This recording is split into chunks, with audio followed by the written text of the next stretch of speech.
Dal libro dei sogni, strumenti musicali. Hanno generici riferimenti erotici per la loro forma, per il movimento, per il ritmo che indica l'amplesso e possono preludere all'armonia o alla disarmonia della mente o del corpo.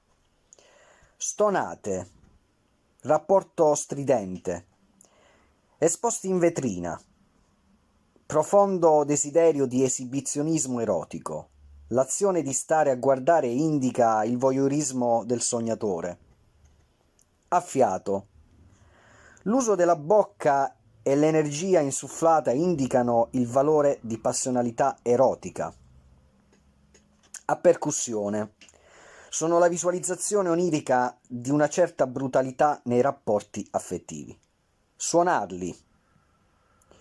Figurazione onirica della capacità sessuale del soggetto. Possederle. Visualizzazione della potenza libidica propria o altrui. Pianoforte. È simbolo di un'intensa comunicazione affettuosa. Suonarlo indica l'unione. I toni bassi si riferiscono alla virilità e quelli alti alla femminilità. Organo. Indica le buone condizioni psicosessuali del sognatore. Arco, archetto, plettro.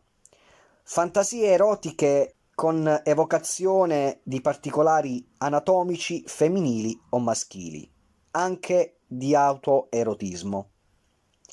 Chitarra, propensione del sognatore per le figure femminili formose, dalla chiara simbologia materna, e anche la raffigurazione dello stato di gravidanza e di allattamento. Fisarmonica, carattere spensierato, portato alla comunicazione sociale.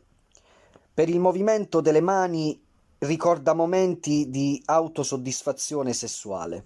Arpa, ricordo di stati d'animo dolci e sereni, di armonia familiare e nostalgia di purezza infantile. Suonare.